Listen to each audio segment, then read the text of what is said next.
Thank you very much, Frank. The Heinrich Foundation is delighted to be supporting this important event, and we'd like to thank the Mansfield Foundation for their very gracious invitation to participate. So we're very happy about that.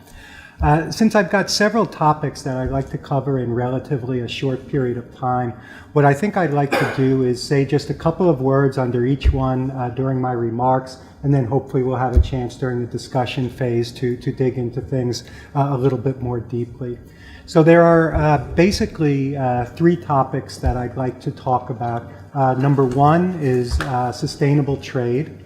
Number two is Vietnam's performance in the just released Heinrich Foundation Sustainable Trade Index. And then number three, I'd like to conclude by making a few comments about how all of this connects to and relates to the Trans-Pacific Partnership and the reform agenda in Vietnam. So let's start with the concept of sustainable trade, which is sometimes mistakenly thought to encompass only the principle of environmental protection. But in reality, the definition of sustainability is quite a bit broader, and it encompasses the three pillars of economic growth, social equity, and environmental protection. Now, this has come to be known in shorthand as the triple bottom line of profits, people, and planet. This definition of sustainability was first laid out in a landmark report issued by the UN's Brundtland Commission in 1987. So why is sustainable trade so important?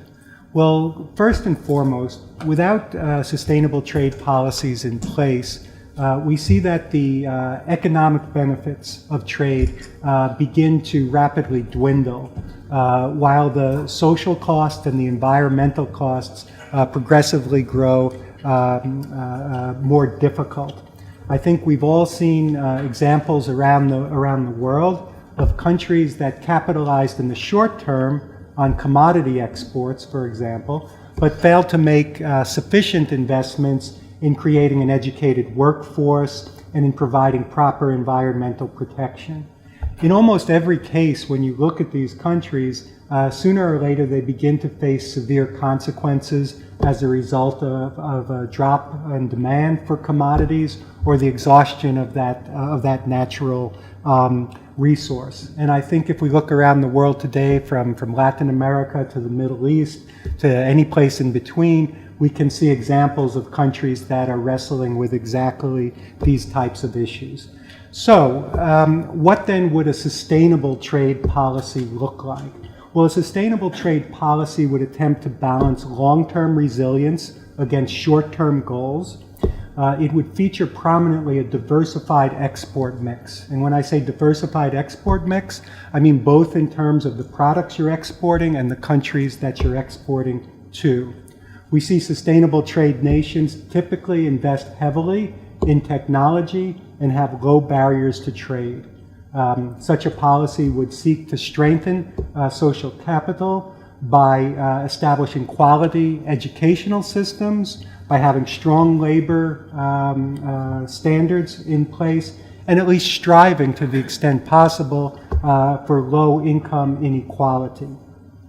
Such a policy would also, from an environmental perspective, avoid an over-reliance on natural resources and would feature high environmental standards in trade and limit air and water pollution. Now, of course, you've noticed a couple of those issues I mentioned relate very directly to several of the provisions we've been discussing on the Trans-Pacific Partnership.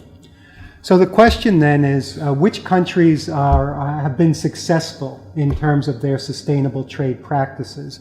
Well, fortunately, for the first time, we've got a tool which attempts to shed some light on these questions. The just released Heinrich Foundation Sustainable Trade Index, which was produced by the Economist Intelligence Unit, ranks 19 countries or economies in Asia, plus the United States as a benchmark, across the three pillars of sustainability that I mentioned: economic, social, and environmental. Now, I should be very clear that our objective, our goal in creating this index was not to pretend that we have all the answers. and we're not attempting to tell any country what they should do. Our real objective in launching this index was to give countries an opportunity to see what other countries are doing, what has worked well, and what has not worked well. Maybe there are things that you can apply in your local context, maybe there are not. But just an opportunity to look at what other countries are doing and to provide and to hopefully stimulate a bit of further discussion around trade sustainability. Now, as you can imagine, putting together an index like this was a very long and intensive process. We worked very closely with the Economist Intelligence Unit for the better part of 1 year to develop the index. The Economist Intelligence Unit started off by conducting an extremely comprehensive and intensive literature review. And they came up with an initial cut on what we think the most appropriate indicators should be under each of those three pillars: economic, social, and environment. Then we had a number of workshops at the Heinrich Foundation. We consulted with external and internal experts before finally arriving at our final set of indicators. So we have 14 separate indicators under the economic pillar, we have 4 indicators under the social pillar, and we have 6 indicators under the environmental pillar. Now, all of the data that we've used in this index comes from highly reputable sources. It comes from international institutions like the World Bank, the United Nations, the EIU, and from the countries themselves. So, for the purposes of the index, the definition that we established is the following. Sustainable trade is participating in the international trading system in a manner that supports the long-term domestic and global goals of economic growth, environmental protection, and strengthening social capital. So that's a crisp statement of what the index is all about. Now, I want to, of course, focus my remarks on Vietnam's performance in the index, but I should probably say at least a couple of words about the overall results. Singapore was the top-ranked country in the index, followed closely by South Korea and then Japan.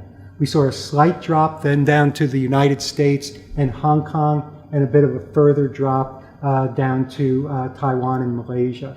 I should mention as a side note that Malaysia was the top-performing country from emerging Asia. Now, turning to Vietnam's performance, the first comment that I would make, and it's a very positive comment, frankly speaking, is that Vietnam's performance was extremely well balanced across each of the 3 pillars. Okay, it was ranked number 9 on the social pillar, it was ranked number 10 on the economic pillar, and it was ranked number 11 on the environmental pillar. This whole concept of striving for a balance among the 3 pillars is central to the concept of trade sustainability, and the fact that Vietnam's performance was so consistent across these 3 pillars is a very positive indication for Vietnam's performance. Let's take a look at a few of the more specifics associated with Vietnam's performance. As I said, on an overall basis, Vietnam was ranked in 11th place, but among middle-income countries, and when I say middle-income countries, I'm using the World Bank definition, Vietnam actually ranked 2nd. Now, there were several aspects of Vietnam's performance that I think were noteworthy and that I would draw your attention to. While scoring only modestly in terms of openness of economy to its trade, Vietnam rated better than its peers in a number of categories. Export diversity, it scored very well. High levels of FDI, it scored very well. And strong demographics. This doesn't come as a surprise to anyone, right? We understand that Vietnam has a young and growing labor force. Now, Vietnam was also in the top 5 in terms of inward FDI as a proportion of GDP. And Vietnam has done much to promote itself as a destination for FDI. Vietnam has been extremely successful in positioning itself as an alternative to China in the increasingly complex intra-Asian supply chain.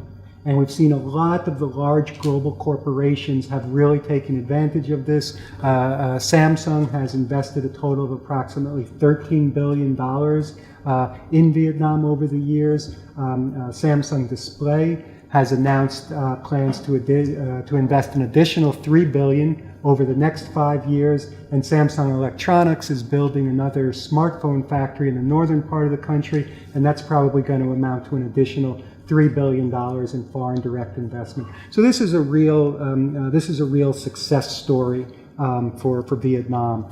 Vietnam also scored well on the index in terms of political stability. Okay, so this is the good news. These are the areas where Vietnam did well. Of course, as with any of the countries or economies that we looked at, there are always areas for improvement. Vietnam is no exception there. The places where Vietnam could look to try to improve its scores moving forward in the future. Vietnam had relatively low scores on income inequality, educational attainment, labor standards, and environment.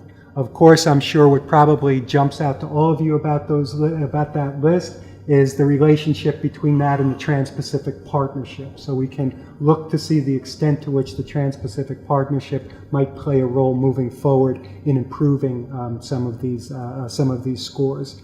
Now, of course, we recognize that many countries in developing Asia face a complex struggle with the environmental consequences of the rapid industrialization that they've undergone. And certainly, economic considerations can sometimes predominate in this calculation. Vietnam has been no exception there, and as a result, Vietnam scores poorly on the indicators for deforestation and water pollution, at least partially as a result of its very rapid industrialization.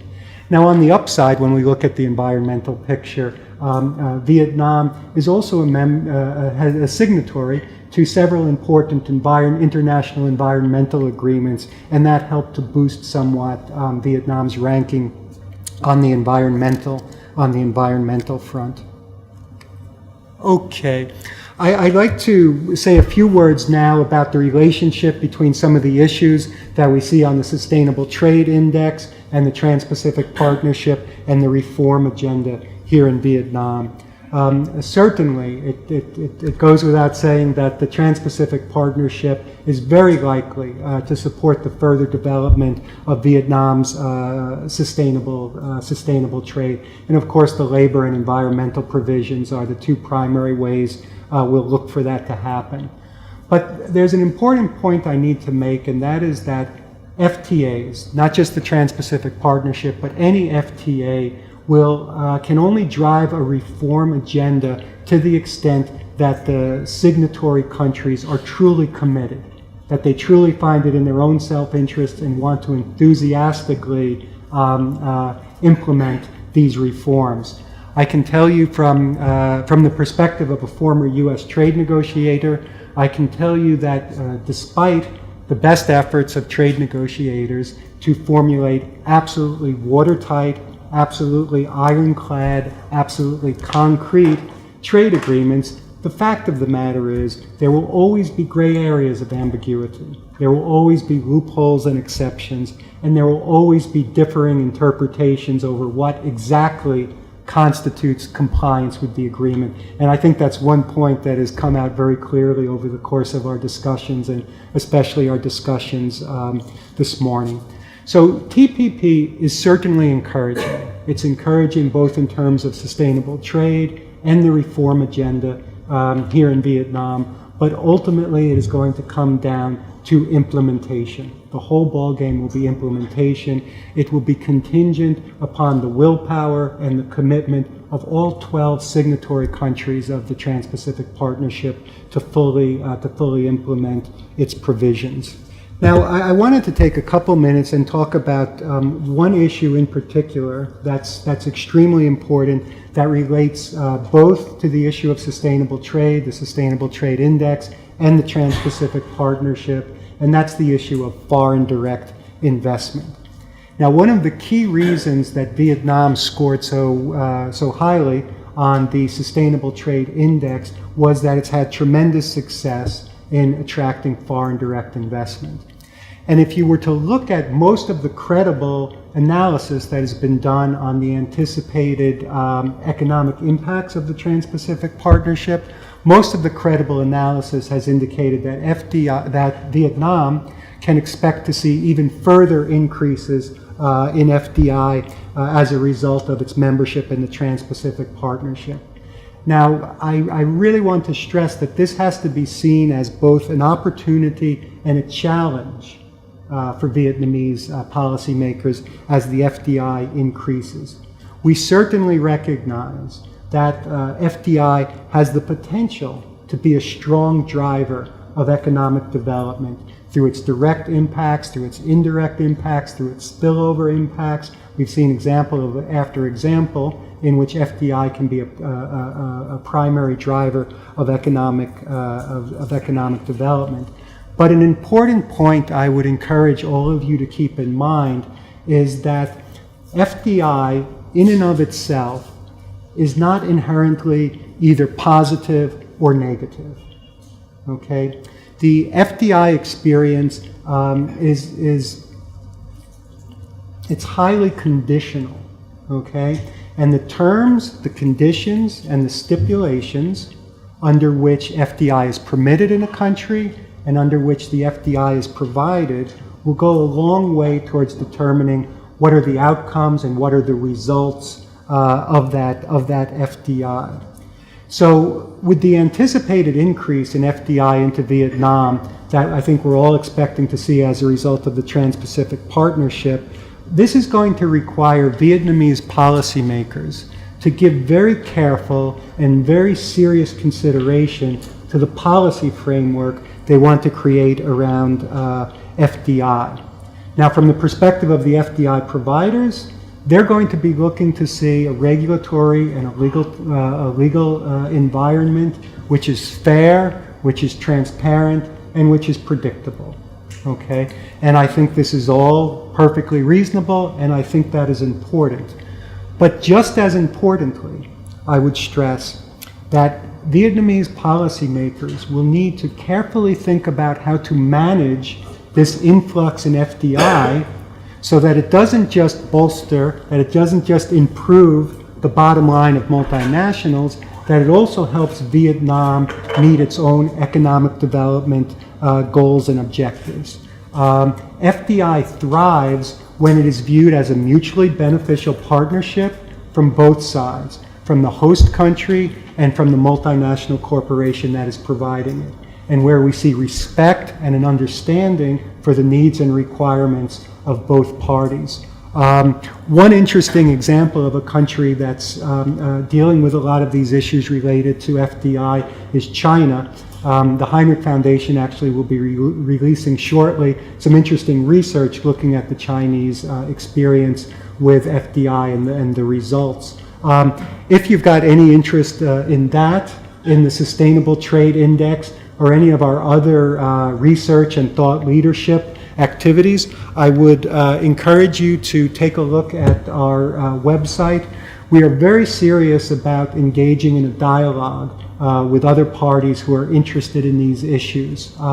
Again, I'll reiterate, our primary objective in creating the Sustainable Trade Index was not to pretend that we have all the answers. It was to create a framework for dialogue and discussion, and so we certainly hope that you'll take us up on our opportunity to engage in that discussion, and we'd be happy to talk to you further about any of these issues. Now, I know we're running a bit late and are a bit pressed for time, so in deference to our other speakers, I think I'll conclude my remarks there, and I'll look forward to any further comments we might have or dialogue during our discussion period. Thank you very much.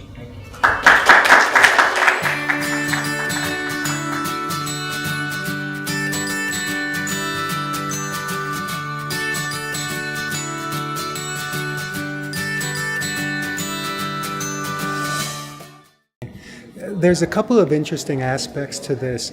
Behind the principle of sustainable trade is that you strive for a balance across the economic, social, and environmental pillar. When we focus energy and investments on improving education, for instance, under the social pillar, we find we have a labor force that is better able to move up the economic value chain and improve the country's economy.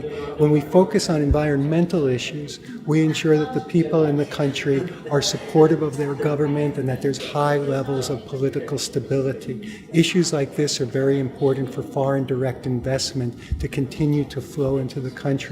So by paying attention to issues under each of the three pillars, economic growth, social equity, and environmental protection, we see a mutually reinforcing situation that helps support and increase economic growth here in Vietnam.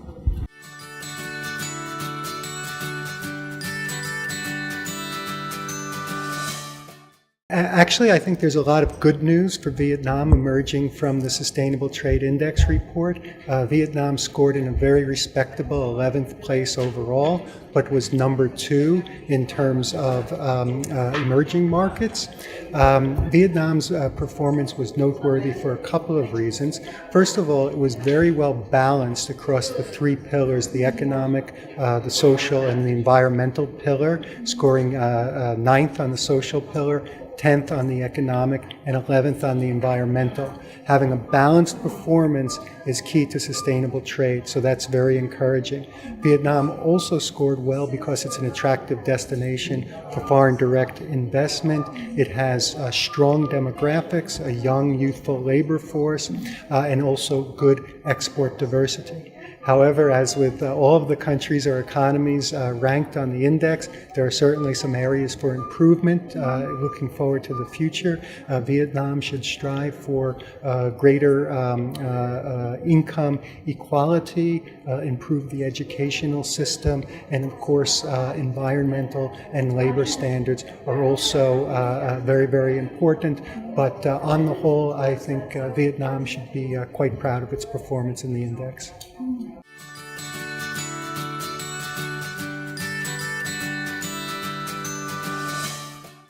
From the Heinrich Foundation perspective, we don't feel like we have all the answers, and we don't feel that we're in a position to tell countries what they should be doing. I think we've encouraged countries to look at the results, see the lessons, see what they can learn. If there are positive lessons that can be applied here in Vietnam, we encourage you to take those, but we do not feel that we have all the answers. We would not suggest what to do. The only comment I'd make, though, as a follow-up to my previous one, is that Vietnam has already done very well in having a balance across of the three pillars. So that's very, very positive. I would just encourage Vietnamese officials to study the results and the experience of other countries, and if there are useful lessons that can be applied, we'd be very happy.